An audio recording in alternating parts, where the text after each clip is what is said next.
Don't say the Skintaker's name. Written by Hananun.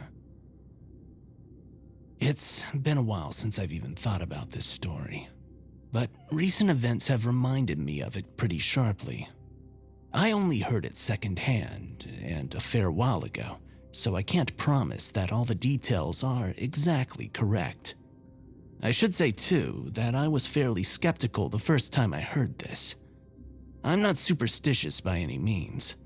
I don't really believe in ghosts or supernatural monsters.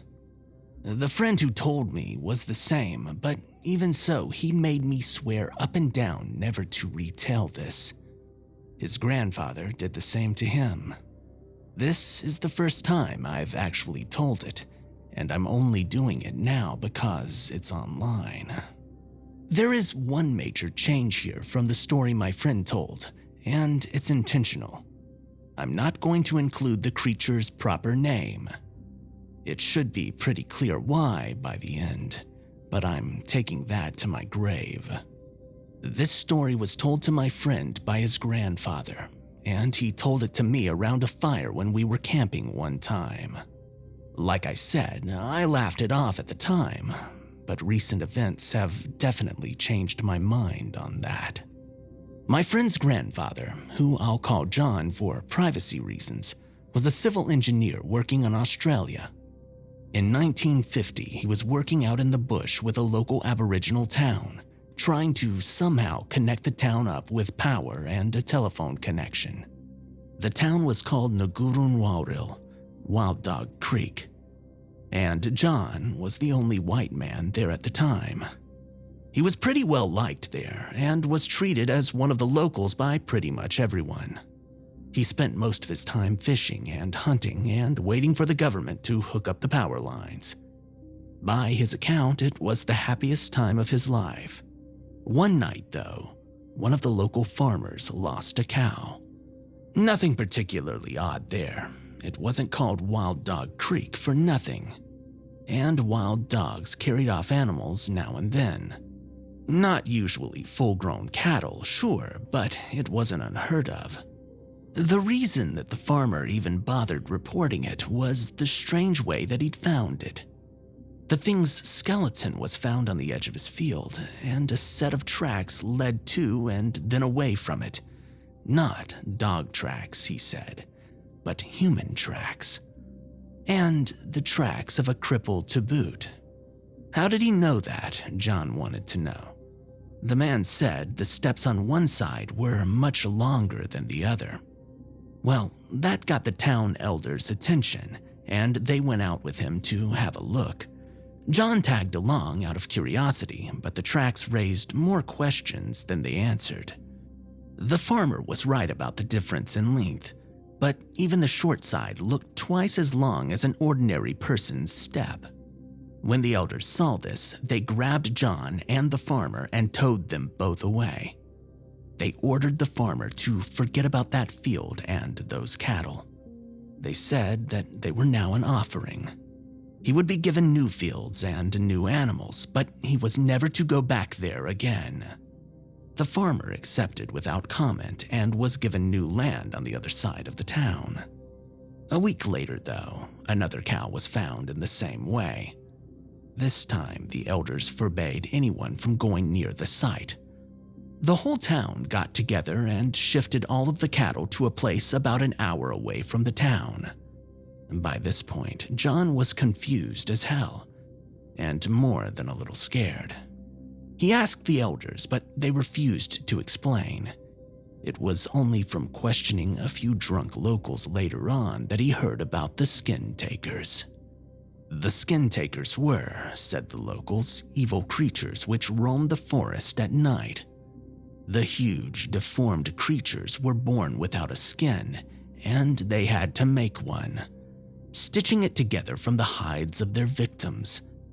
They told him, too, that he was never to mention the proper name of the Skintakers again. They hated stories being told about them, hated potential prey being warned. Saying the name drew them, the locals said. Then they went quiet, maybe realizing that they'd said too much and John couldn't get any more out of them for the rest of the night. In the morning, a dog's skeleton was found on the outskirts of the town. The strange tracks could clearly be seen outside the fence, coming out of the bush, then going back in again. This time, the elders came to John. He was to leave, they said, although at first they wouldn't explain why. Eventually, with great reluctance, they told him that the town was in trouble. None of the locals had a chance, but maybe John could make it if he left now. John really didn't believe this, but he knew when he wasn't wanted, so without further ado, he left. On his way out of the town, he realized that he had left a bunch of his tools in his house. He turned around to get them, but one of the elders grabbed a spear from another man and threw it at him. He got the message. He turned away and started off into the bush. It took him the whole day to reach the road. He knew he was there by the sound of a car approaching. It made a nice change to the rhythms of the forest, a familiar sound amid the strange noises. The sound of the birds and the running creek were all right, but the branches thumping in the wind got annoying after a day of hearing it. Regular and rhythmic, it was like someone was using his head as a drum. Da-dum, da-dum, da-dum, da-dum, over and over until he was well and truly sick of it, seeming to get louder and louder as the time went on. The car drowned the noise out though, thankfully. He stepped out into the road and saw the sun starting to set over the horizon. From the other direction, he saw a car coming and tried to thumb a lift from the driver. The guy behind the wheel didn't slow down though. Instead, he sped up, car revving to the maximum. Well, John wasn't going to spend the night in the woods with that noise going through his head, so he stepped out in front of the car. The driver slammed on his brakes and opened the door. John slowly started to step around to get in, but the man shouted at him to get in, panic edging his voice. John jumped in, and before he even got the door closed, the car was off, redlining the engine. A kangaroo almost whacked into the side of the car, probably startled by the engine noise. The animal only just missed the rear fender, coming close enough for him to see the flash of the red taillights off its eyes in the mirror. The driver didn't take his foot off the gas again until they were well beyond the edge of the bush. John didn't think that the guy would have stopped at all, except he got pulled over by a cop. The guy barely seemed to notice the policeman handing him a ticket. He just sat there staring in the rearview mirror, seemingly waiting for something. By this point, John was fairly sure the guy was either insane or on drugs, and he asked the cop for a ride. The cop dropped John at the nearest town, and from there he organized his trip out from there. A couple of years later, he came across an Aboriginal man in the supermarket who didn't seem to speak much English. He was delighted to find he could understand the guy.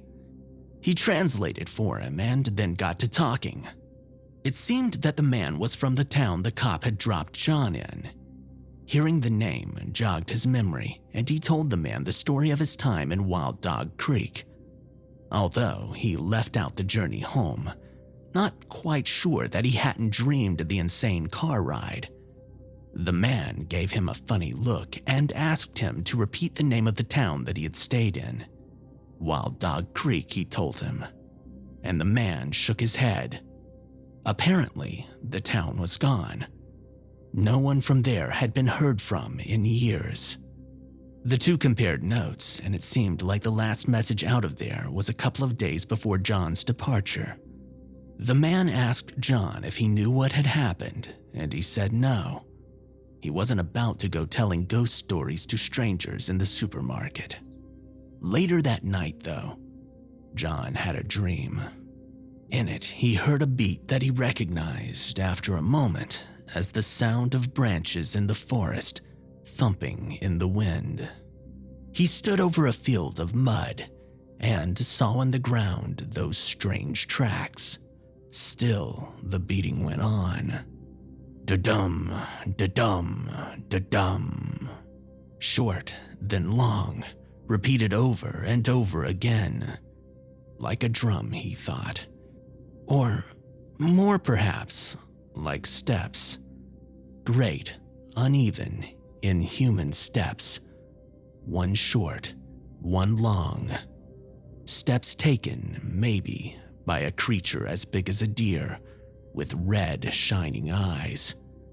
A creature on the hunt for human meat and for a skin to add to its cloak. He knew then what the seemingly crazy driver in the car had seen and why he had sped up.